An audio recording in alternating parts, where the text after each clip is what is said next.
നമസ്കാരം. ജോസ് ജോൺ വ്യൂവിലേക്ക് സ്വാഗതം.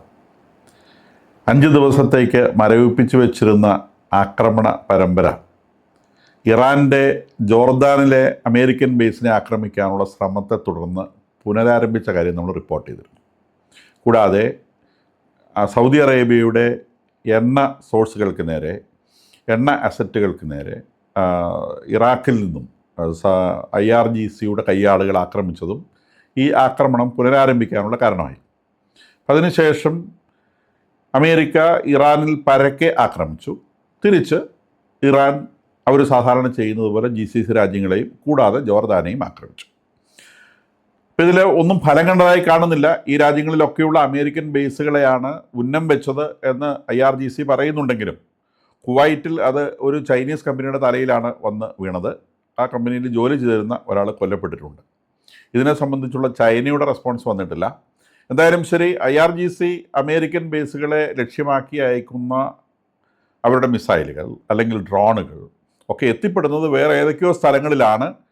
പരിക്കേൽക്കുന്ന ആർക്കൊക്കെയോ ആണ്. മിക്കവാറും എല്ലാം തന്നെ ആകാശത്ത് വെച്ച് നശിപ്പിക്കപ്പെടുന്നുമുണ്ട് എന്നുള്ളതാണ് ഒരു വസ്തുത.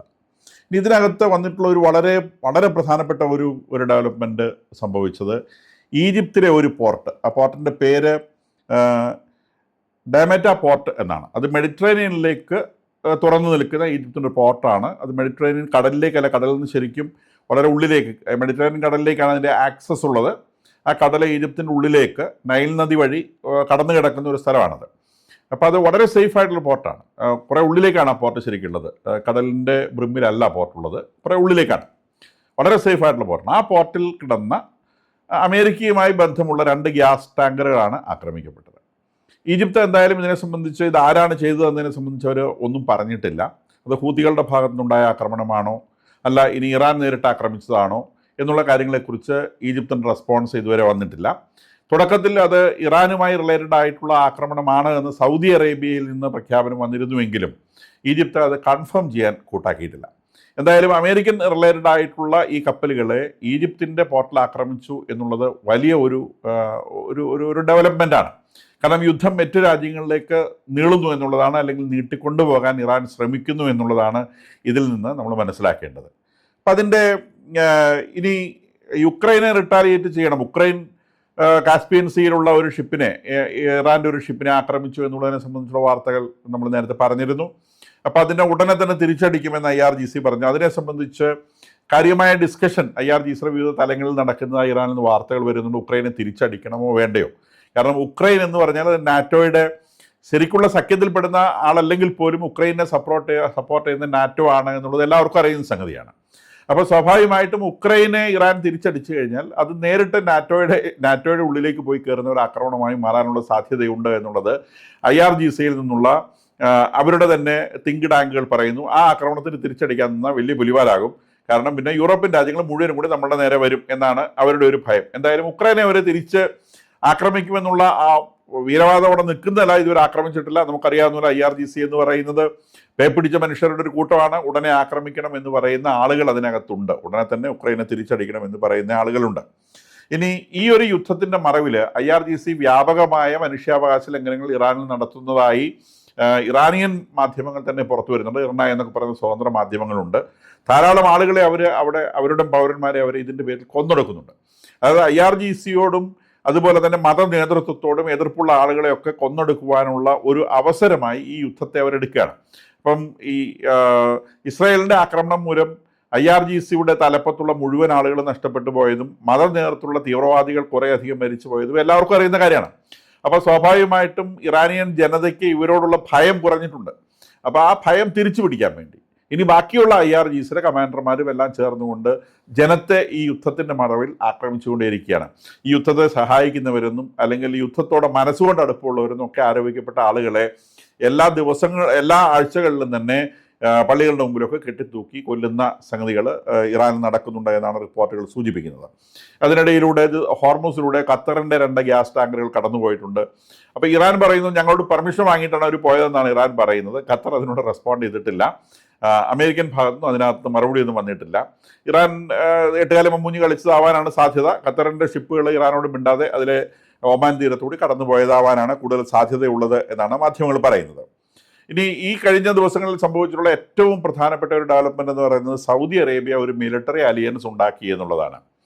ഈ റെഡ് സീയുടെ സംരക്ഷണം എന്നതിൻ്റെ പേരിൽ സൗദി അറേബ്യ ഉണ്ടാക്കിയ ഈ മിലിറ്ററി അലിയൻസിൽ ഇപ്പോൾ ഒപ്പുവെച്ചിട്ടുള്ളത് Saudi Arabia, Kuwait, Bahrain, Qatar, Pakistan, Turkiye, Egypt, Jordan, Yemen, Bangladesh, Nigeria, Sudan, Djibouti and Somalia. ഇത്രയും രാജ്യങ്ങളാണ്, 14 രാജ്യങ്ങളാണ് ഇപ്പോൾ ഇതിനകത്ത് ഒപ്പിട്ടുള്ളത്. എല്ലാം ഇസ്ലാമിക രാജ്യങ്ങളാണ്, സുന്നി രാജ്യങ്ങളാണെന്ന് നമുക്കറിയാം.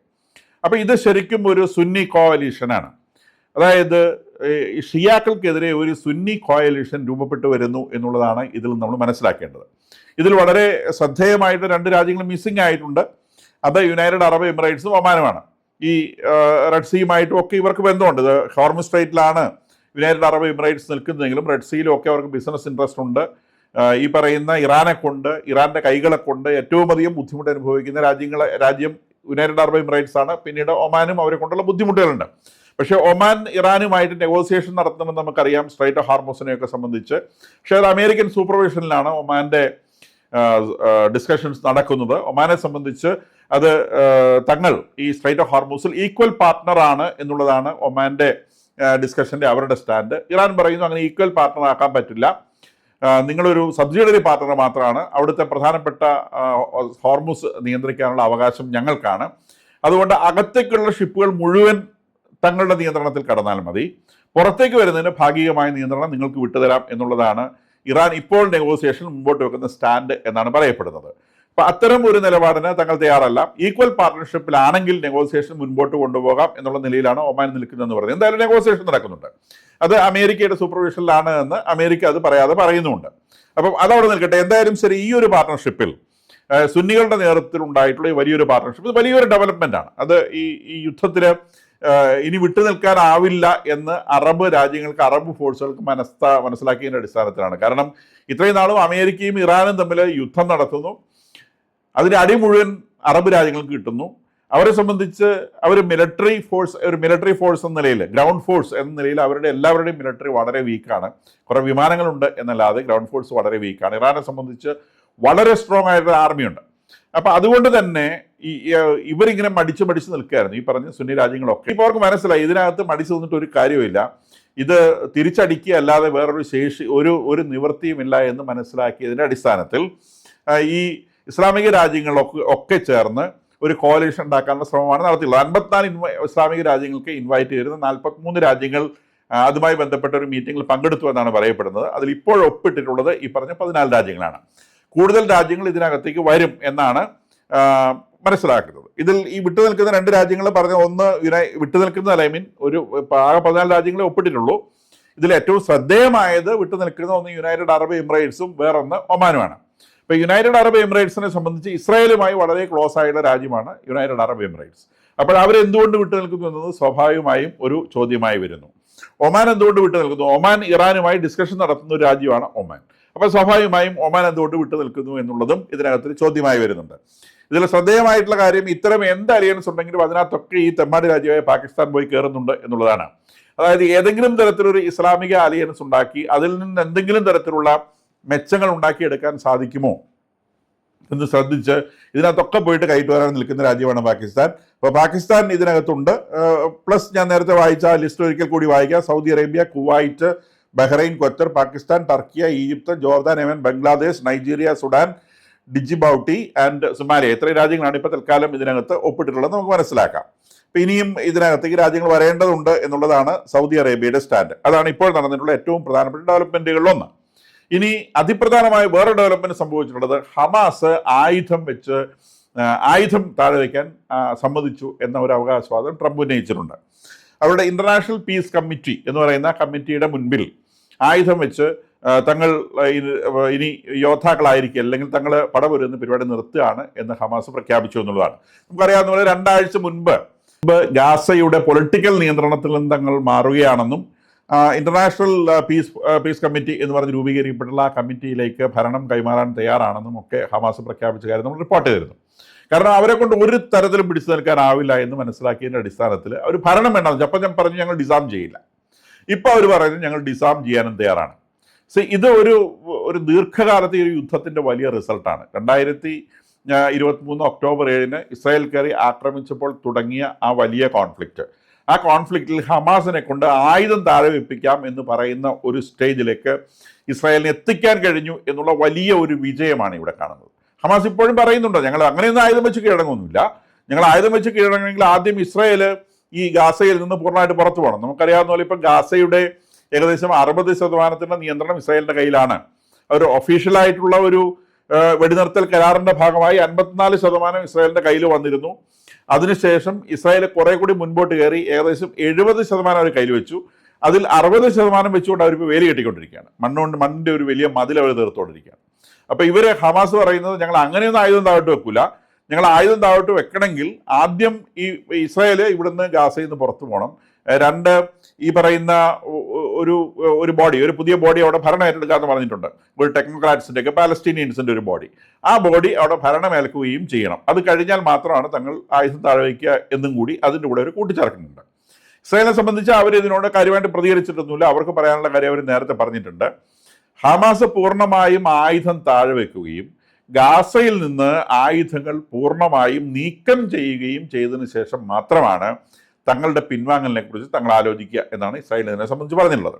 അപ്പം ഇസ്രായേൽ ആർമി ഗാസയിൽ നിന്ന് പിൻവാങ്ങണമെങ്കിൽ അവർ വെച്ചുള്ള കണ്ടീഷൻ ഹമാസ് പൂർണ്ണമായും ഡിസാം ചെയ്യണം, എല്ലാവരും ആയുധം താഴെ വയ്ക്കണം. ആയുധം താഴെ വെച്ചാൽ മാത്രം പോരാ, ഗാസയിൽ ഒരു ആയുധത്തിൻ്റെ തരി പോലും ഇല്ല എന്ന് ഉറപ്പുവരുത്തിയതിനു ശേഷം മാത്രമേ ഇതിനകത്ത് തങ്ങൾ പിന്നോട്ട് അല്ലെങ്കിൽ തങ്ങൾ ഗാസയിൽ നിന്ന് ഒഴിഞ്ഞു പോകുന്ന പ്രശ്നമുള്ളൂ. അത് കഴിഞ്ഞിട്ട് മാത്രം റീകൺസ്ട്രക്ഷൻ ഒക്കെ സ്റ്റാർട്ട് ചെയ്താൽ മതി എന്നുള്ളതാണ് ഇസ്രായേൽ നിലപാട്. അത് അവർ വ്യക്തമായിട്ട് തന്നെ പറഞ്ഞിട്ടുണ്ട്, അവരതിൽ നിന്ന് മാറിയിട്ടില്ല. നമുക്കറിയാവുന്ന ഈ ഇന്റർനാഷണൽ പീസ് കമ്മിറ്റി എന്ന് പറയുന്ന സാധനത്തിനകത്ത് പാലസ്തീനൊന്നുമില്ല കേട്ടോ. കാരണം പാലസ്തീൻ ഒരു രാജ്യമായിട്ടൊന്നും ഈ പറയുന്ന ഇന്റർനാഷണൽ പീസ് കമ്മിറ്റി അംഗീകരിച്ചിട്ടില്ല. ഈ പറയുന്ന ടെക്നോക്രാറ്റ്സിന്റെ ഭരിക്കാനുള്ള ബോഡിക്കകത്ത് പാലസ്തീന് ഒരു അംഗത്വം അനുവദിച്ചു കൊടുത്തിട്ടുണ്ട്. നേരെ മറിച്ച് പീസ് കമ്മിറ്റിയിലൊന്നും അവർക്ക് യാതൊരു സംഗതിയും അനുവദിച്ചു കൊടുത്തിട്ടില്ല. അപ്പോൾ ഇപ്പോഴും ഈ ട്രംപ് പറയുന്ന ഈ സംഗതി ഇവർ ഡിസാം ചെയ്യാൻ സമ്മതിച്ചിട്ടുണ്ട് എന്ന് പറയുന്നത് ഇനിയും കുറച്ച് ആഴ്ചകൾ കൂടി എടുത്താൽ മാത്രമാണ് ഇനി ഇത് ഡിസാമിങ്ങിലേക്ക് പോകുക. കാരണം ഇസ്രായേൽ ഇപ്പോഴും ഗാസയിലുള്ള ആക്രമണങ്ങൾ തുടരുന്നുണ്ട്. ഇന്നലെയും ഗാസയിൽ 10-15 ആളുകൾ കൊല്ലപ്പെട്ടിട്ടുണ്ട്. അത് ഹമാസിൻ്റെ ആളുകളാണെന്ന് ഇസ്രായേൽ പറയുന്നു. കുഞ്ഞുങ്ങളാണ്, തീരെ കുഞ്ഞുങ്ങളാണ്, എഴുന്നേറ്റ് നിൽക്കാൻ പറ്റാത്ത കുഞ്ഞുങ്ങളാണെന്ന് ഹമാസ് പറയുന്നു. എന്തായാലും അവിടെ ഗാസയിൽ ഇസ്രായേലിൻ്റെ ഓപ്പറേഷൻസ് നടത്തുന്നുണ്ട്. ഹമാസ് ഡിസാം ചെയ്യാമെന്ന് ഇപ്പോൾ സംബന്ധിച്ച് കുറച്ച് കഴിഞ്ഞാൽ അവർ എന്ത് വേണം ചെയ്യാമെന്ന് പറയുന്ന സാഹചര്യത്തിലേക്ക് കാര്യങ്ങൾ എത്തിയിട്ടുണ്ട് എന്നാണ് നമ്മൾ ഇതിൽ നിന്ന് മനസ്സിലാവുന്നത്. ഇതേ കാര്യം ലെബനോണിലും സംഭവിക്കും. ലെബനോണിലും ഹിസ്ബുള്ളയെ കൊണ്ട് ഞങ്ങൾ ആയുധം താഴെ വെച്ചോളാമേ, ദയവായി ഇസ്രായേൽ ഒന്ന് പുറത്തു പോയാൽ മതി എന്ന് തലയിൽ കൈവച്ചുകൊണ്ട് ഹിസ്ബുള്ള കരയുന്ന ഒരു സാഹചര്യത്തിലേക്ക് അടുത്തടുത്ത് വരുന്നു. ഹിസ്ബുള്ളയെ കൊണ്ട് ഏകദേശം നിവർന്നു നിൽക്കാൻ പറ്റാത്ത ഒരു സാഹചര്യമായിട്ടുണ്ട്. കാരണം ഇവർക്കൊക്കെ മനസ്സിലാവുന്നു ഇനി ഇറാനെ കൊണ്ടൊന്നും ചെയ്യാൻ പറ്റില്ല.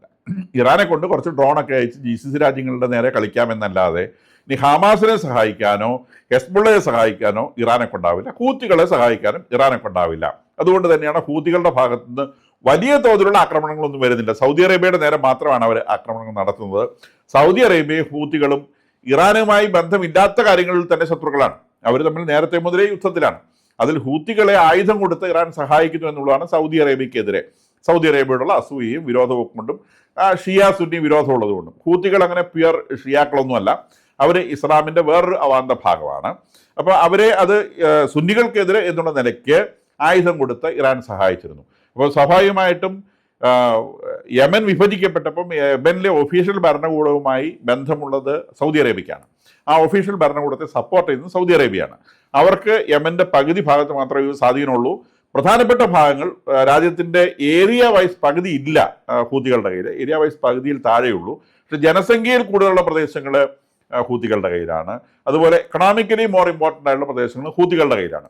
അപ്പോൾ ആ ഹൂത്തികളുടെ കയ്യിൽ നിന്ന് തിരിച്ചു പിടിക്കാൻ ഔദ്യോഗിക ഭരണകൂടത്തെ സഹായിക്കുന്നത് സൗദി അറേബ്യയാണ്. അപ്പോൾ സ്വാഭാവികമായിട്ടും ഹൂതികളുടെ ഡയറക്റ്റ് ശത്രു എന്ന് പറയുന്ന ഒരാളാണ് സൗദി അറേബ്യ. ആ നിലയ്ക്കാണ് ഹൂതികളുടെ ആക്രമണം സൗദി അറേബ്യയിലേക്ക് വരുന്നത്.